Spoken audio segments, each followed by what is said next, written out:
Welcome back, everybody. I made a couple of things on the bandsaw over the years. I bought it a while back, haven't done very much, but I did these two designs. They were adapted from smaller ones that I, did for the scroll saw. And quite honestly, like this is adapted from this compound scrolling plan. And this was basically from the 3D chess set, one of the pieces of the chess set adapted for the bandsaw. So I thought, why don't I make another? I thought my Camel, which I always thought was a pretty neat design, a little bit along the lines of the draft, except we're cutting 3 planes instead of 2 to make that. So I went and looked, and it turns out I already had. Done a plan for the Camel back in 2018 to do on the bandsaw, but never tested it. So I'm going to go ahead and try and make this. Obviously, some of the considerations with the bandsaw is you can't back up. You can't do all the sharp pivots that you can on a scroll saw because you put back pressure and pivot the piece on a scroll saw. But if you do that on a bandsaw, the blade pops off. So you have strategic, basically what I'll do is drill strategic points through the wood where we're going to do pivots. And, obviously there's some spots where, maybe the angles aren't going to work out. And you have to kind of smooth things out a little bit as you cut them with the bandsaw. Who knows if I'll be able to do the ears or the neck part right there. But we'll see. We'll give it a try. All right, I thought I'd take a moment to show what I'm doing here for attaching the pattern.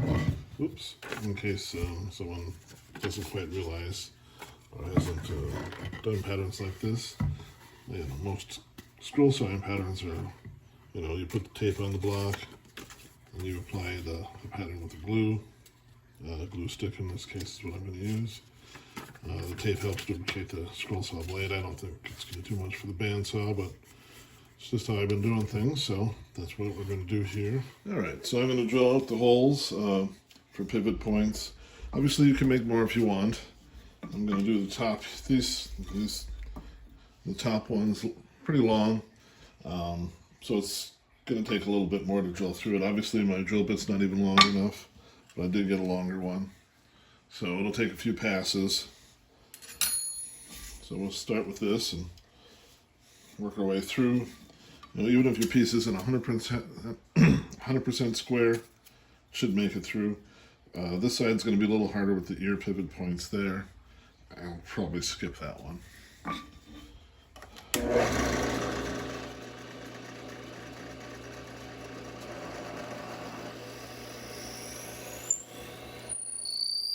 Alright, so to do this, I'm going to slide this up on here. Put that under, bring that up some more. And hopefully I can do this without going all the way through. That's probably enough, alright. So that's the plan there.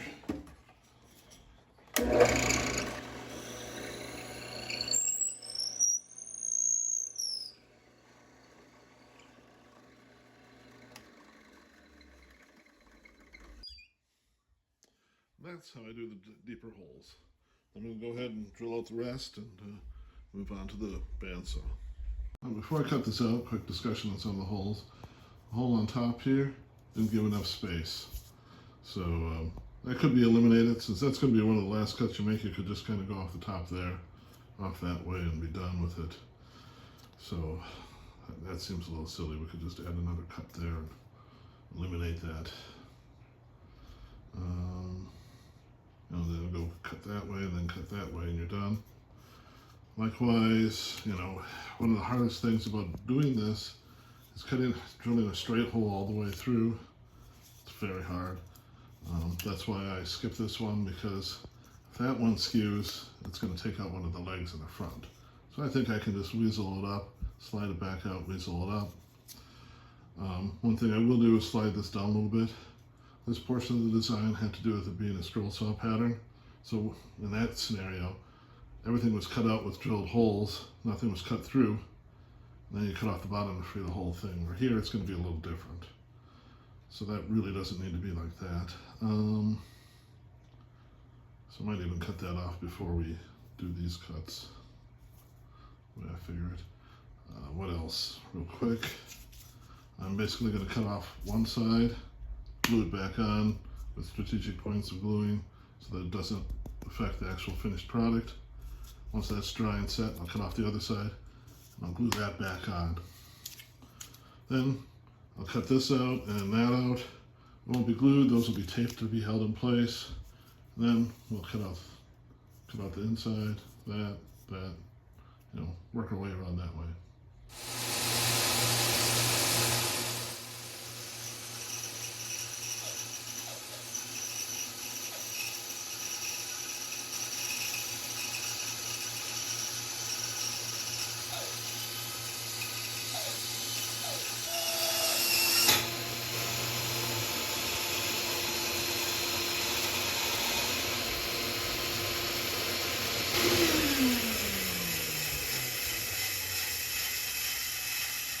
Right at the very end, my blade come off, which is kind of strange, but I'll fix that and finish the cut.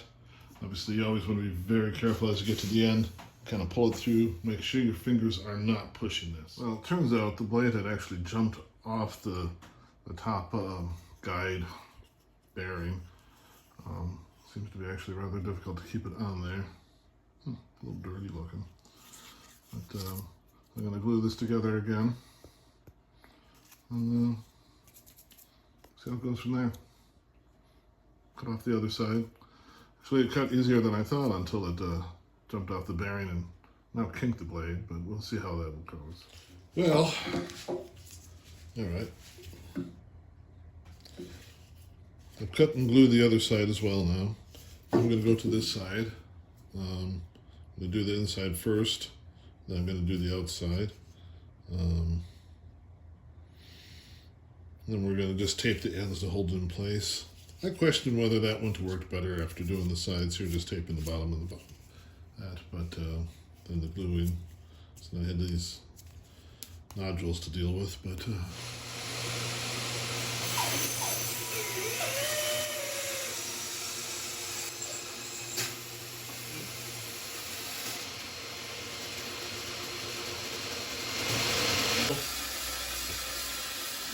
keeps jumping past the back blade, the back bearing, and it all pops off. I don't know. So at this point, I've given up on the 1/8" blade and my saw. I'm not sure what's going on. It seems to be so bent and warped from popping off. On top of that, the thrust bearing doesn't move far enough forward to keep the teeth of the blade from getting stuck between the other two bearings, and now the blade's just kind of wrecked. So I'm going to go with the 1/4" blade here. It was a lot easier to put on, and I'm going to just see if I can cut it out with the 1/4" blade, and if I can't, I'll give up on this video and try again another day with a new 1/8" blade. Maybe I can set it up better. Looks like maybe I forgot to hit record, but I successfully was able to cut the inside out and the outside out. Got to stay outside the lines. It's a much thicker blade to cut it out, so I got it cut out. But it is working with a 1/4" blade. I think my folly here, boy, that gives a rough cut, is going to end up being a lot more like maybe this wood was a little too soft to work with, but I'll cut out this side. Well, I'm going to cut off that first. I'm going to tape it up rather than glue it, and then just kind of cut that off and cut that.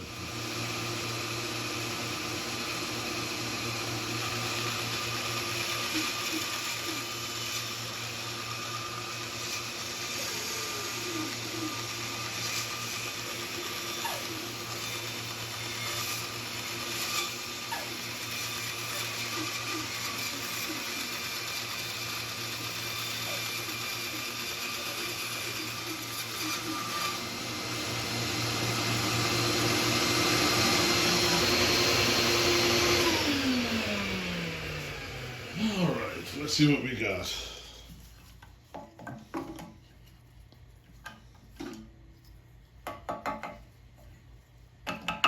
Obviously, it needs to be cleaned up a lot. I'm confident someone with a better bandsaw skill, and obviously that has to be cleaned off of there a little bit. But we'll work with a Dremel to smooth everything out. Like I said, gonna say, I'm confident someone with a little better bandsaw skill than myself will be able to make a much better draft. You know, maybe a better bandsaw too, I don't know. But not too bad.